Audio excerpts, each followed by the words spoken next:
Good evening, everyone. Hello. And hi, Gary.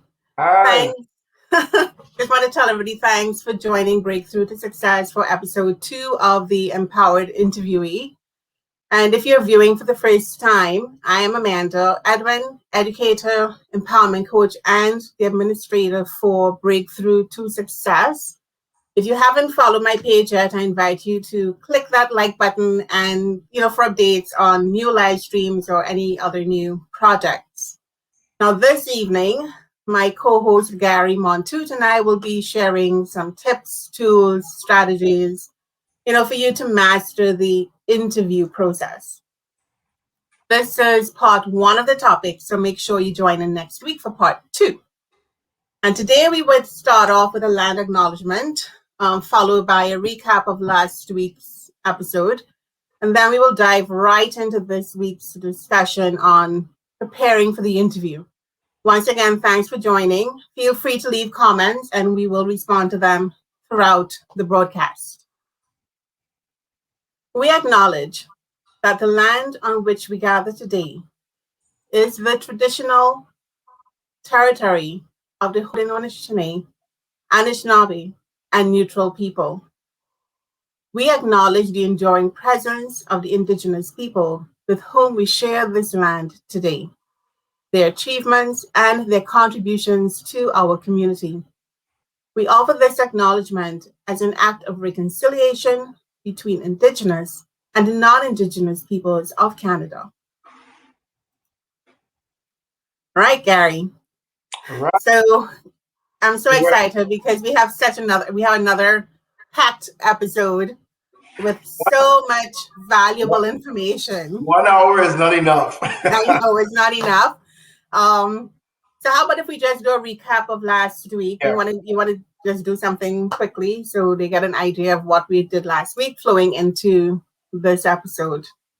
So last week was all about the presence, right? The social media presence, the presence on the different platforms, whether it be Twitter, Facebook, LinkedIn, and which ones are more professional, right? So we did say that LinkedIn is the more professional. It should match your resume.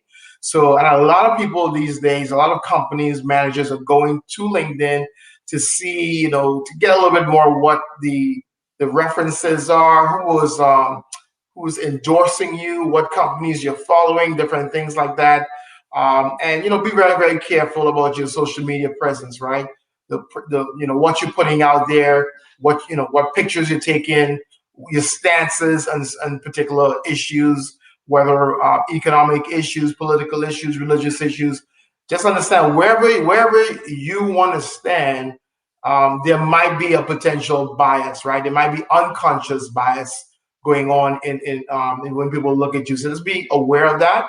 And today we're going to get a lot more into, so, you're prepping for that interview. What are the things to prepare?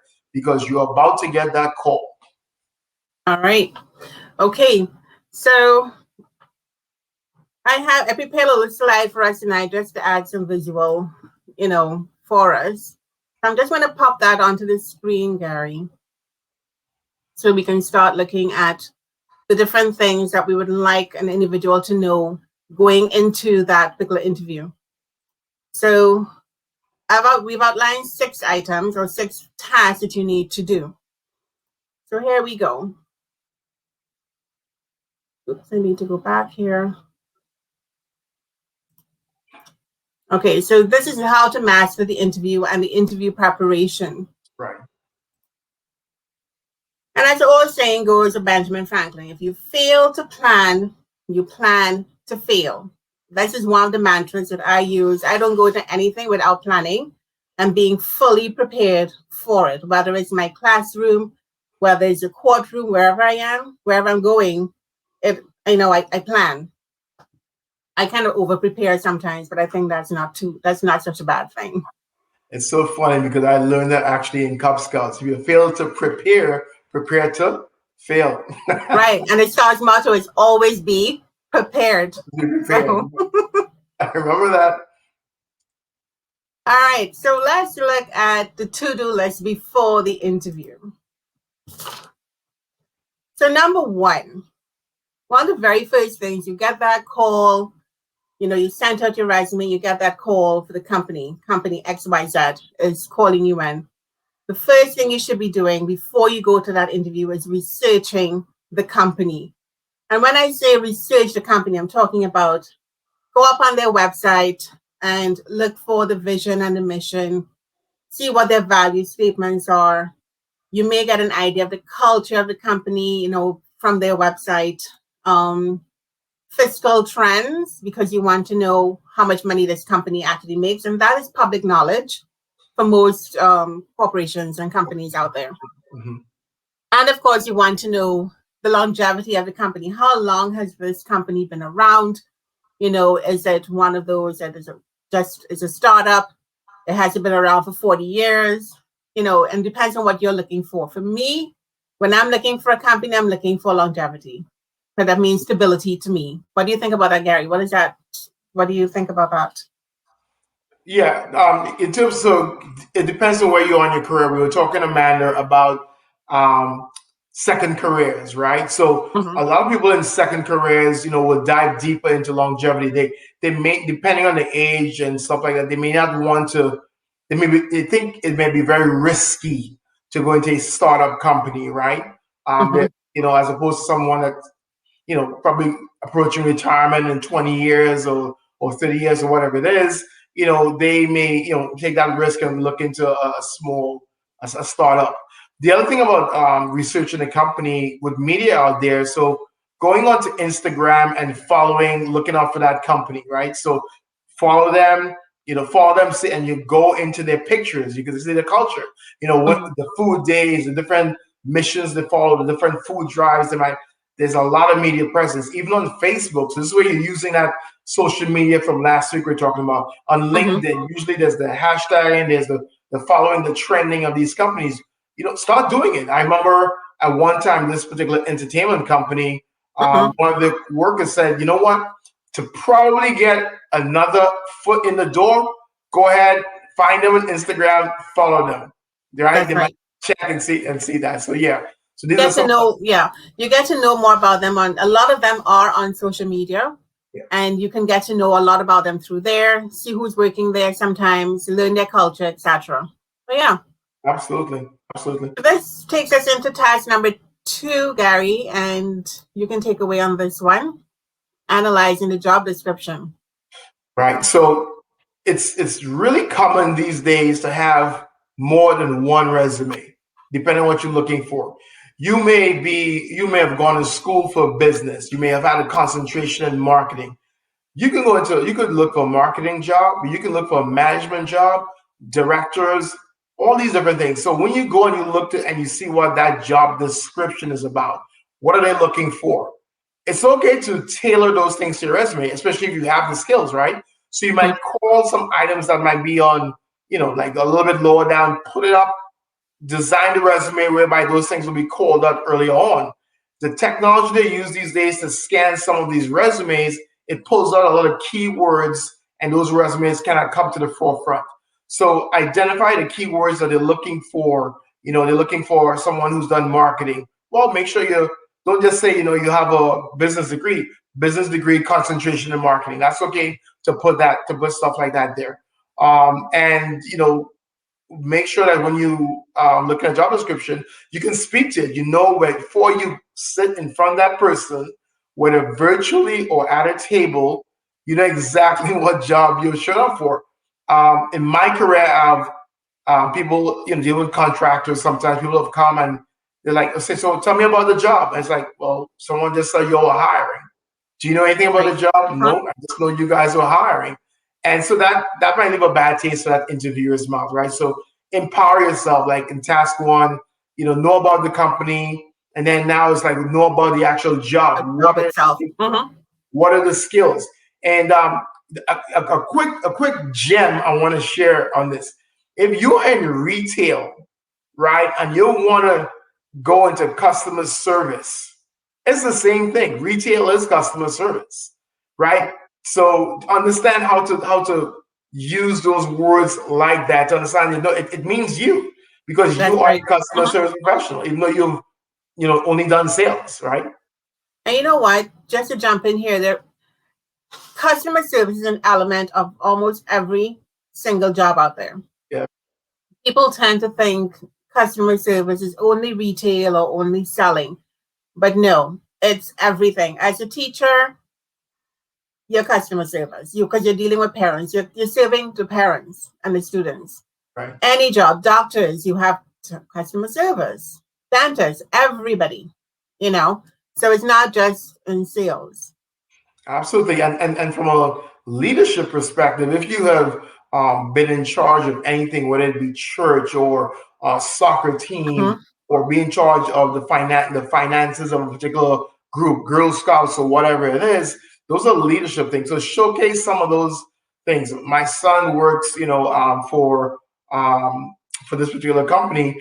and he was able to transfer some of the skills from volunteering, right? That's His right. first job was volunteering, so the things that he did, organizational, whatever it is, that transferred into that job landing that he now has, right? Mhm. So don't sell yourself short if all you've done is volunteering, especially to those new into the job market. If all you have is Volunteering is volunteering, yeah, important. a- Yes. absolutely, absolutely. And then the last thing about showcasing experience, especially if you're going to second careers and stuff, right? Mhm. Pull your experience from the past forward. Yeah. Yeah, I agree. Okay, so task number 3 on our list is As a preparing for the situational based questions. right. Hmm. These are So the hard ones. yeah, Um, and they pop up in every single interview without a fail. And if you're not prepared for these, you sit there with this look on your face and wondering, oh my goodness, in your head, I don't know how to answer this. yeah, So, yeah. right, it's important. So, So, Gary, and the STAR technique, you want to tell us more about the STAR technique? yeah, the STAR technique. You want to go to the next slide? I think yeah. STAR. Yeah. So the STAR technique, or sometimes in different areas they call it the STAR, which is just situation, action, and results, or STAR, situation, task, action, results. And what this does for an interviewer is, first of all, they want to see how well you can communicate on the spot, right? Take some time, ask the question another way, see if you can get some clarification. But this is a behavioral question. Set the scene and give the necessary details of your example. So, Mhm. as an example, someone may ask, so tell me about the famous, tell me about a time when, right? You had to deal with a difficult situation. And you can start by saying, well, I worked at this company 5 years ago, or I worked at a manufacturing company. And then Mhm. the job that had to be done was this. The task at hand was this. Here's what I did. Here's the result of what I did. It was either successful or it was not. If it was not successful, I would go deeper into here's why it was not successful. The team that was on, as much as I tried to be a team player, as much as I Mhm. tried to be collaborative, they will just figure it out, more focused on their tasks and not coming together. So you can bring out things like that. If you don't have the work experience, again, it could be a task as, like again, to the newcomers out there, right? It Mhm. could be a task as, you wanted to go hang out with your friends, and your parents want you to clean your room, wash the car, take the dog. How do you balance those things? And I like to see people be creative on that as well. But if you would get a piece of paper and just write down STAR, and you have in your mind some great things. And again, you can always reach out to us, direct message us. Amanda's an empowerment coach. I do interviewing tips and tricks. You can reach out to us afterwards if you want more specifics on the type of questions to probably be prepared for, right? Mhm. So apart from that, a question they may have is, why do you want this job? Right? And you should also write that down on a piece of paper. Why I want this job? Why is this job important Important. to me? Mhm. And then we could get more into some of the other questions you can ask the interview. But be able to have about 3 or 4 questions that you can apply STAR to. And if you hear a question that was you've never heard before, frame it. Frame it in the STAR. What was the situation? Mhm. What was the task at hand? What did you do? what was the end result? And then I always like to say, did that answer your question? Was that enough? If you see the nonverbals of, yeah, Mhm. then you said, allow me to explain it a different way, or and try, have that conversation, Conversation. Mhm. have that dialogue. And that's one of the things, I mean, like in my own experience in being an interviewee, I learned late in the game that I would turn the interview around as if I was the one interviewing the interviewer, Yep. and I'll turn it into a conversation. So there's a bantering back and forth, the talking back and forth, but then you get so much more information out like that. And No. I think they like that engagement.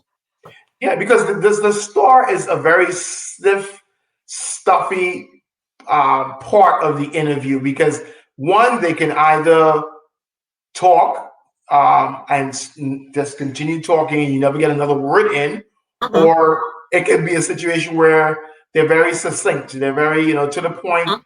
and then you get to go through your questions and stuff. But like we were saying last week, one of the things that a good way, a good measure is if you don't get these questions and they just want to say, Amanda, what brings you to this job today? Mhm. Amanda, what are some of the things that you think we need to hear that, based upon your knowledge about this job, that we may benefit from, Right. right? And that Mhm. gives that conversation and that dialogue that you were just talking about. Then that means we're connecting at that point. Did you hear that? No, I didn't hear that part. You just kind of slipped out there for a bit. You Yeah, want to it sounded repeat the like last bit? yeah, I saw it as well. I said, if you get to that conversation, like, Amanda, what brings you here? And Mhm. Amanda, what skills are you bringing to the table that would benefit this organization? Again, based on the job description you looked at, what they're looking for, that's where you can get into this conversation and this dialogue, as opposed to this stuffy, you ask a question, I answer, you ask, I answer, and you want to get away from that as much as you can to the dialogue. All right. Now we jump into task number 4. And I'm going to chat a little bit about this one. So familiarizing yourself with your resume. Um, and why we're saying this is because the employers will ask you about items on your resume. So if you did not draft your resume, or you're not familiar with it, and you don't know what experiences you've put on there, you will not be able to answer properly. So you have to be able to speak to each experience with confidence.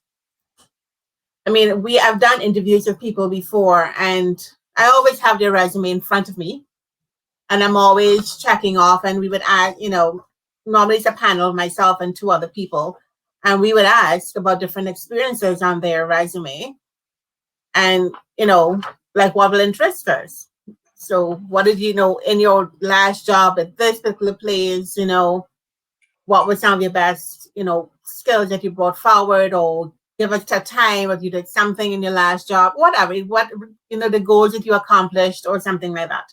So you have to be very aware of what's on your resume. So be familiar with it. Okay. Now, if it's like you were saying, if it's a face-to-face table, some of the research before you get there, right? So let's talk a little bit about that. Is this going to be a one-on-one interview or panel? Okay, most companies will say it's going to be a panel of 3 people. Uh-huh. Bring 5 resumes, right? Oh, yeah, that's an important part. Yeah. Print your resume. Have your own. Have enough. They may say, "Oh, I have it already." Just still have it there. They may drop somebody into that meeting because they really think you're going to be the next hire, and they squeeze someone in there. If it's a virtual meeting, same thing with your recruiter. Do you have the latest copy of my resume? And if they don't, let me send it to you, right? If you have their email, that's great. You have the email of the panel, even better, because then we'll talk about how you close that, right? Sending Right. that personalized email to each one of those panel members, especially if it was Amanda, John, someone else on that board, and you address something specifically to John, you address something specifically to Amanda, you can recap that in that thank you right back to them, right? And the thing about a resume too, matching your LinkedIn that we spoke about last week in social media. It should be almost identical. Identical. Yeah, it's almost identical. A little bit more descriptive, maybe on LinkedIn and stuff like that.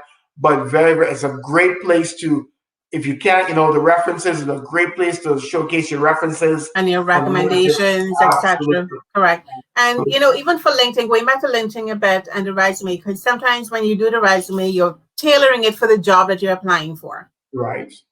And you may not have every single experience. You're going to have the ones that are relevant to the job, or that you signed in for. LinkedIn will probably have all of your experience. Everything. Yeah. Over the years. So someone who's looking at your LinkedIn profile will look at that. Because I know I've done interview people, and they may not have had everything on their resume, but we may have looked at their profile on something, or they may have mentioned something within the interview, that was not on their resume, and then we get them to expand on it a bit. So not everything may go on there, but everything is relevant, becomes relevant at some point. Not every resume writer is equal. I'm gonna stress that. Mm-hmm. I would mention her, Liz Lopez, right, an executive coach that I used years ago, and she worked with me at this company probably 20 something years ago, whatever. And it was a 4-page resume I had. I was very proud of it, right? I was very, very proud of the 4-page resume. Did she chop it up for you? Oh my God! Did she chop it up?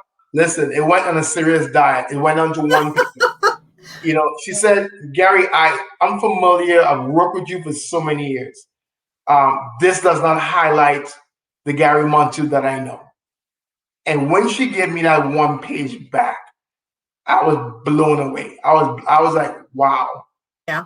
Wow. Well invested money. I will tell you that. And I never look back. When I've gone to different jobs, like 2 more jobs, I've always gone back to her for like a refresh, and then, if at first, I thought it was just like a sales thing, hey, I can look at your LinkedIn. No, I'm good. I'll take care of it. When I gave in and I gave her the controls of LinkedIn, I was like, wow, wow. The phone rang. It wasn't just the phone rang. The phone always rings.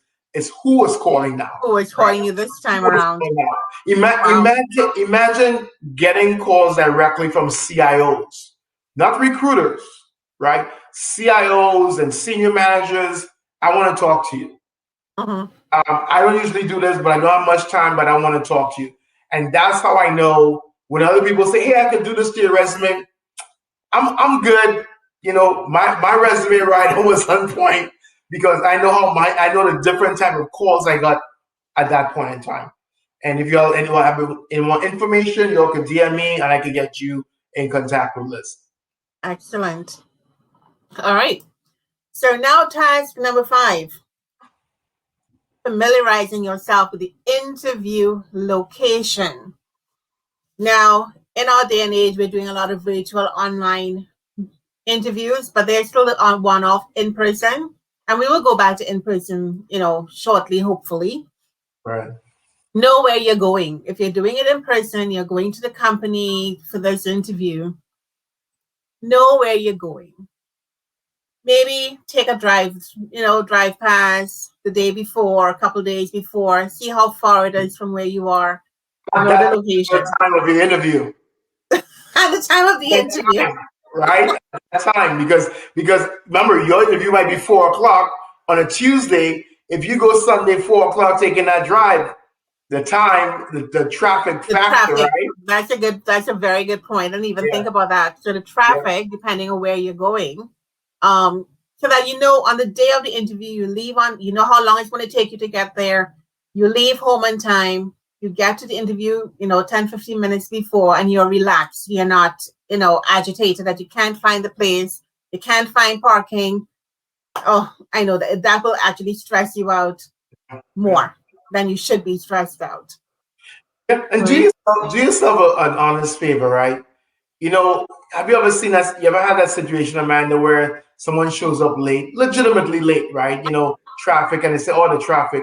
You and I both know there's traffic, so it's not a surprise. So that excuse, that reason, really, honestly, doesn't hold that much water. It tells me that you won't have much of a planner. You didn't do the things that you just mentioned in terms Mhm. of really plan for that. And that's how we really need to do things these days, right? Exactly. Yeah. Because the recruiter or the HR person, the people who you're interviewing, you will be looking at all of this. What time do you get to the interview? And the person that you meet at the very beginning, who is There probably you go. going to be the receptionist There you go. or is looking at you. First impression. First impression. And that person will, because I remember when I was working for a company out in Cambridge, and we would have people coming in for interviews, and I'll be the first person that they meet. Okay, my desk was at the front, and they would come in, and I'll be the very first person they meet. And I'll tell you, when they go in for their interview and they leave, the manager is asking me, "So, what did you think about that person?" Right, that's right. Okay, so the first person you meet will have input in whether you get that job or not, because the manager is coming back to ask.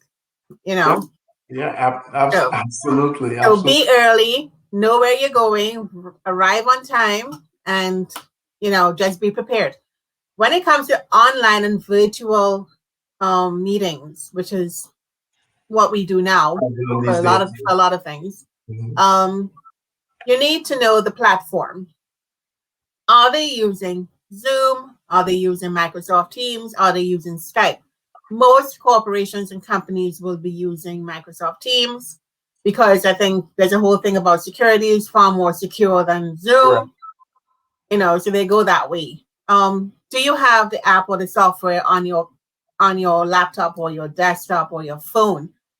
Because all of these operate well on phones, on any of those, you know, laptops or even the desktop computers. Yeah. Make sure you have the link. If you don't have the link, make a phone call to the company and say, "Can you please resend me the link for the interview?"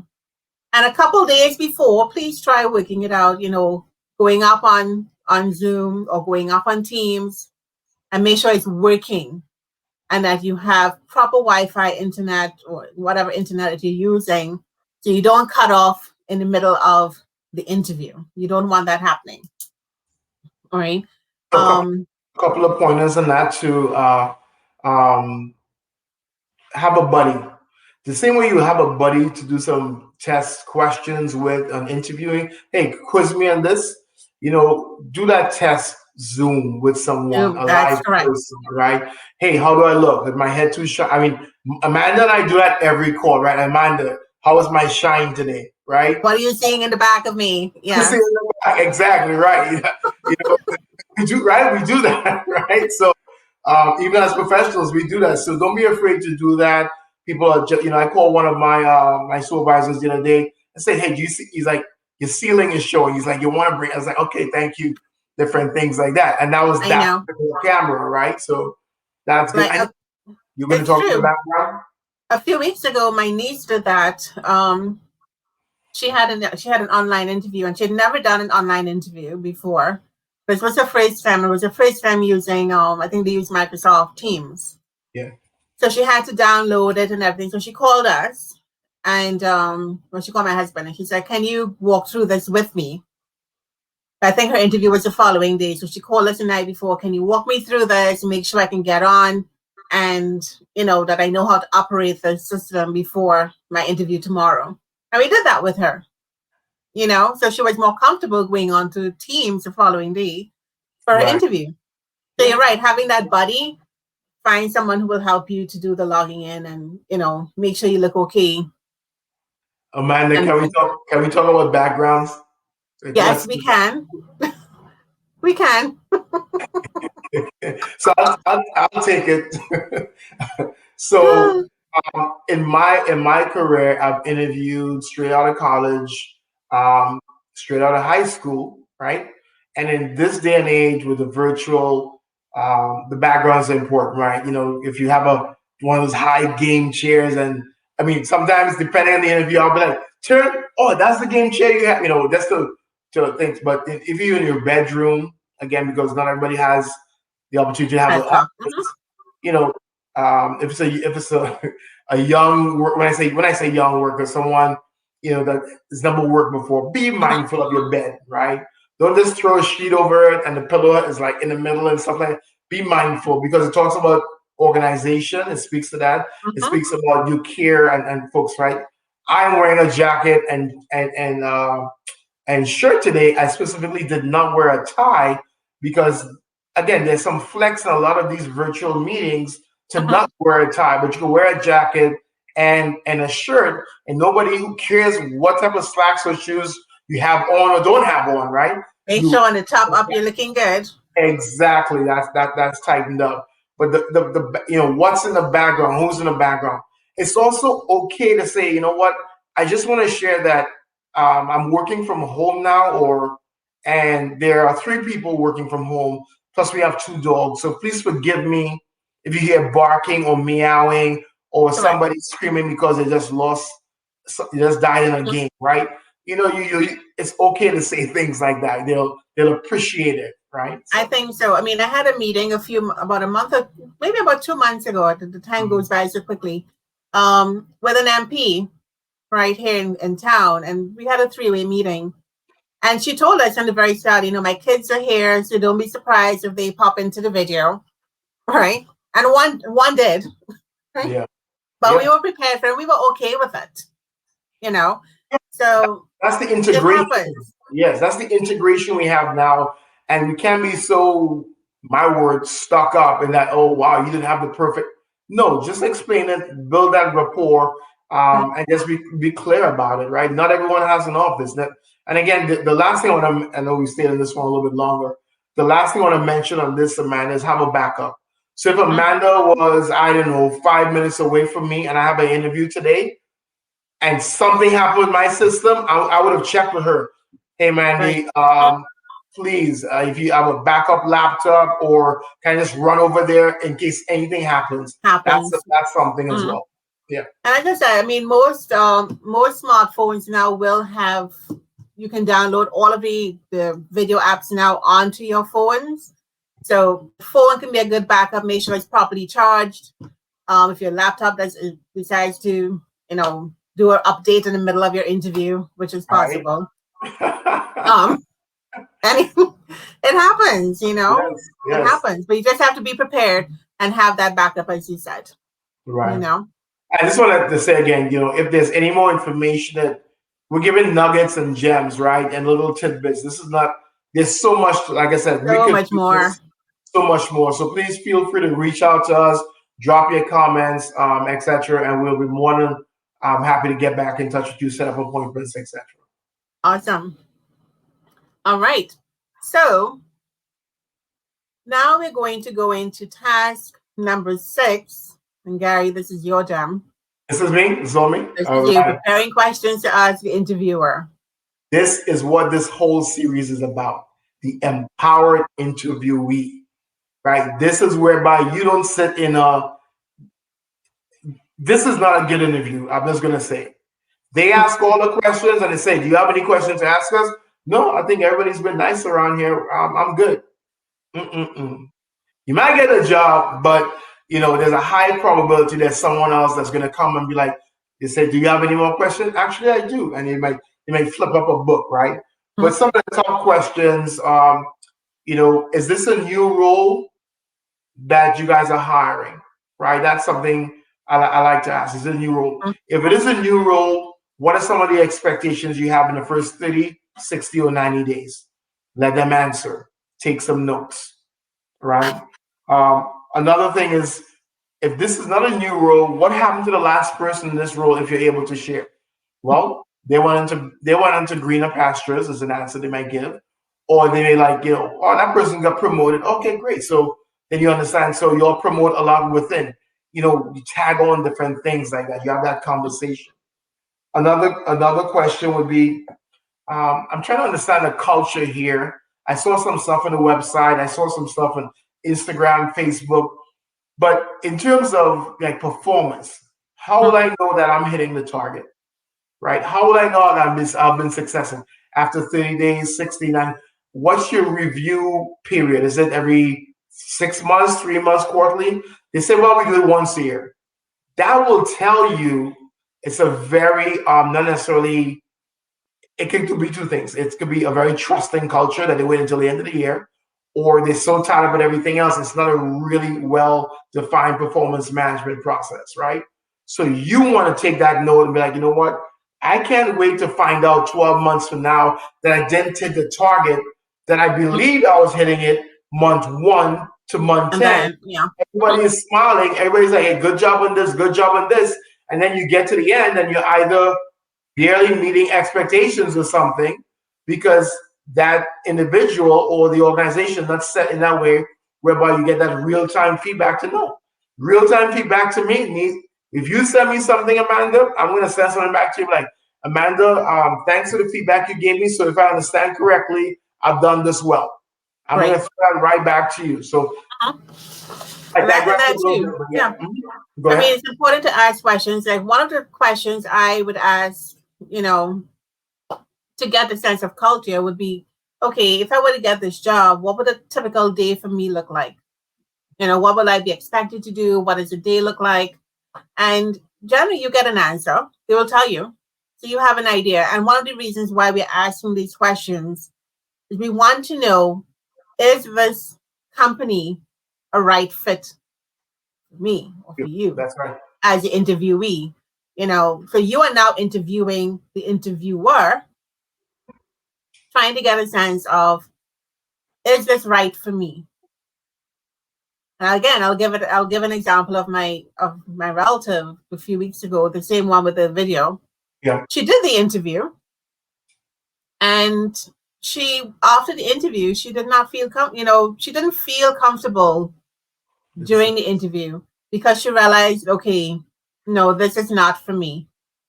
I guess based on the questions that she did ask, she realized this is not the right culture for me. It's not the right fit for me. So, she told me, she said she was going to call them back the following day or a couple of days later to tell them, you know what, not to worry with proceeding with her. She will not be pursuing, with us because, she just didn't feel comfortable. And that's your right.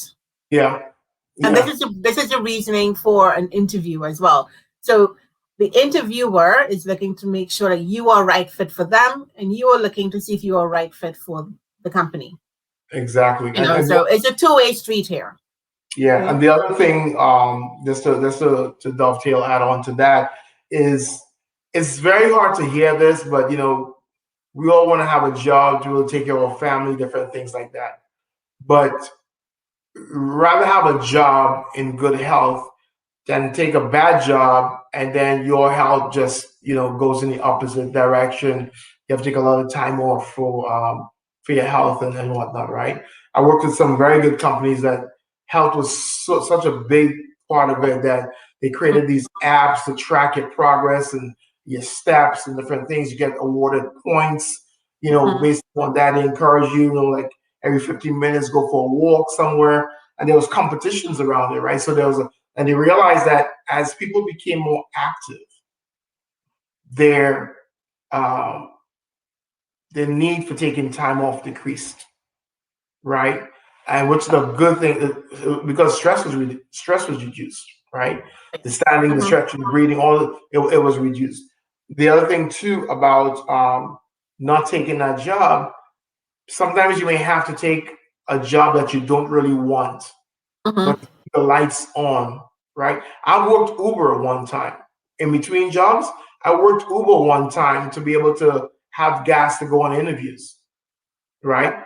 And so those are some of the things that you have to take those jobs, to be able to where you want to go, right? It may not be. We did the same thing, We did the same thing a few years ago when I wasn't working. I was laid off, and I went back to school.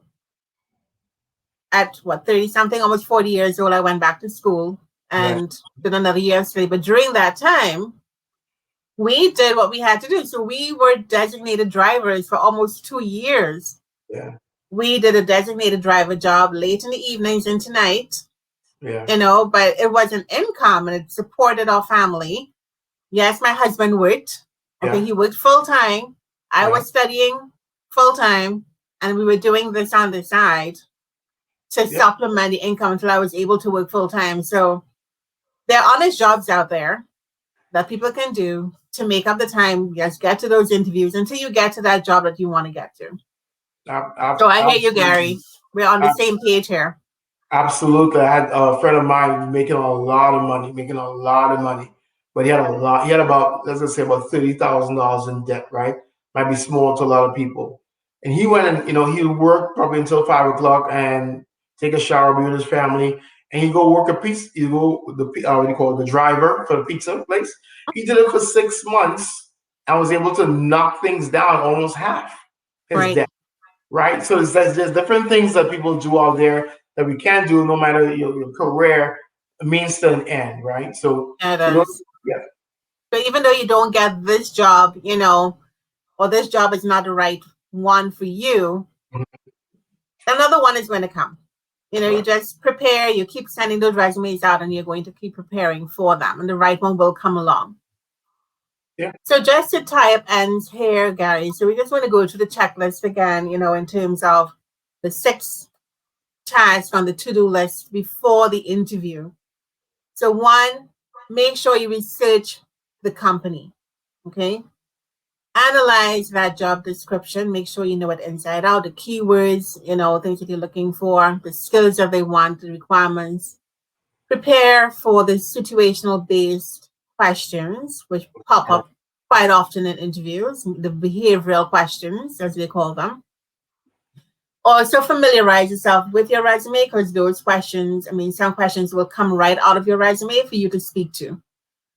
Familiarize yourself with the interview location, whether you're going in person, whether it's going to be online. Make sure you have everything prepared beforehand, especially if it's online. One thing I didn't, we talk about struggling with internet issues and accessing the link. Make sure you have that prepared, even if the day before, right? And preparing your questions to ask the interviewer, because here you're looking to determine the right fit for the company in both ways. They're looking to see if you are the right fit, and you want to see if they're the right fit for you as well. Make sure those questions are what you really want to ask, right? Don't just ask the questions to try to look smart, right? Because as soon as you open your mouth, you realize otherwise. But don't just be confident that you're asking these questions to get some information. Like I said, you can reach out to us and we'll give you a little bit more information on what each question actually means when you're asking it. I might have one thing. Are we good on time still? Yeah, we still got some time.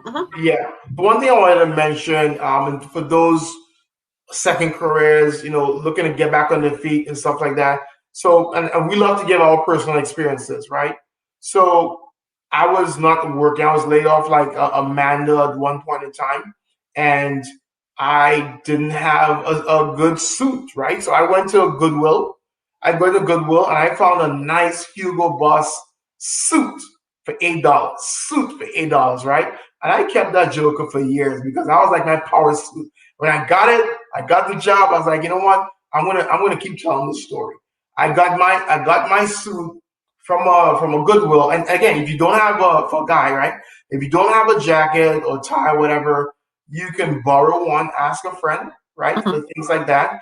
Women, depending on how you guys do things or whatever, you could share a blouse or whatever it is, a scarf or anything, accessorize or I remember one person went on camera one time, was a lady, and it's like, how do I look? How do I look? I'm like, me, I'm critical. Fix that, powder your nose, whatever it is.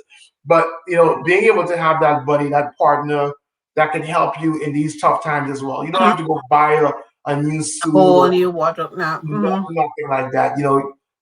Just see if you can work with a friend, even a church, whatever they may have clothes there that that they may help you get through the interview, and you'll be a little bit more confident in that interview.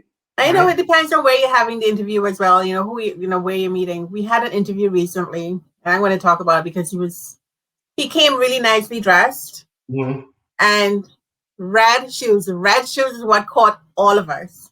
We hired him because he was amazing. But the red shoes nailed it for us. It just showed a little bit of his personality. Right.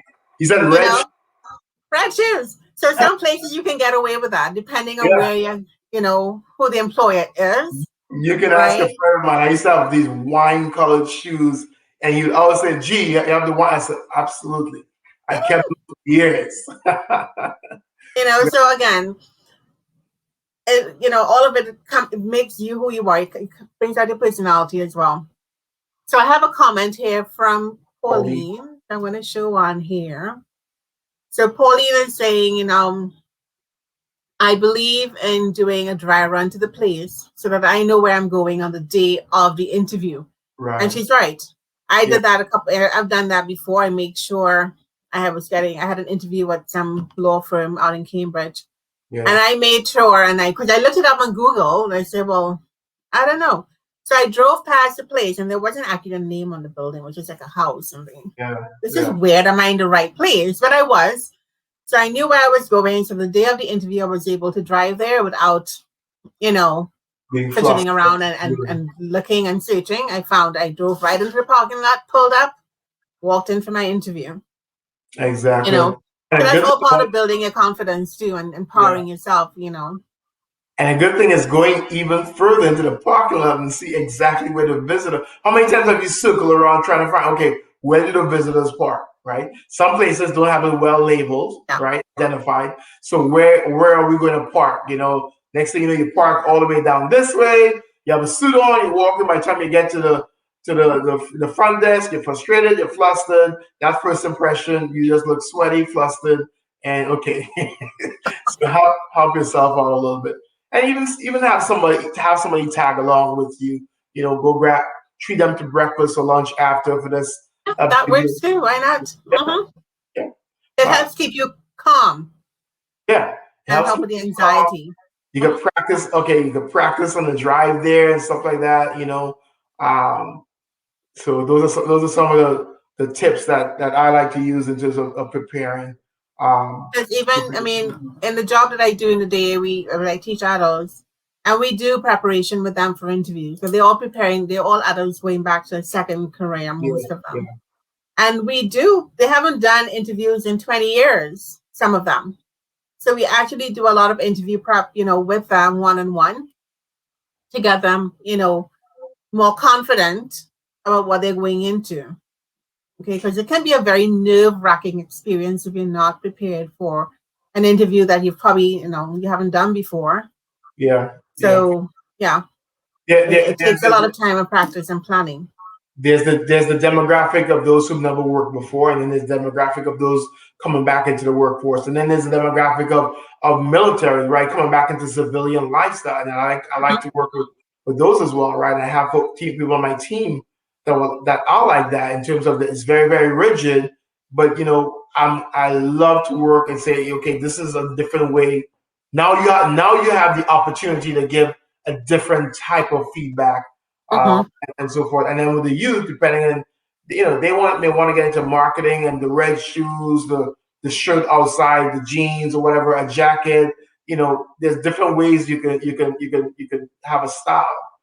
Yes. Well, so yeah, Oh my gosh, Gary, this again has been packed with info, right? And so we're gonna just end off now to save us some time and let you know next week we'll be logging in to do part 2 of this, which will now be looking at your being present and your presence. 2 different concepts, and I right, think it's very important for us to talk about it because we see it every day. yeah, yeah, We think people need to be aware of that, right? Oh, yeah, Pauline said another comment here. Hi, Pauline. Not sure if it was mentioned earlier, but I take several copies of my resume to give to those who are interviewing me in case they don't have them. So that's a very good point. Yes, we did mention it before, yeah. but Thank you. it Thank is a good point. It is very important. At least one person is doing it out there. So you. that's Right. great, Pauline. So yes, thanks for sharing that. Right. And we Yeah. can we can share next week as well. I'll make a note about closing that off, right? The thank you notes and the thank you Yeah. emails and different things like that. Yeah. So we'll talk about that next week and presence and your presence and being present. Present. Yeah. Remember that. Yeah. Nice. Yes, being present. All right. So good night, everyone. Gary, thanks again. This has been amazing. Thanks, So my glad we pleasure. hooked up to do this. So adding another dimension to this whole, talks and empowering the interviewee. Right. So thank you. All Thank right, you. everyone, stay safe out there. Some of us are still in lockdowns. And yeah. All right. So good night. Thank you. Good night, everyone. Thank you.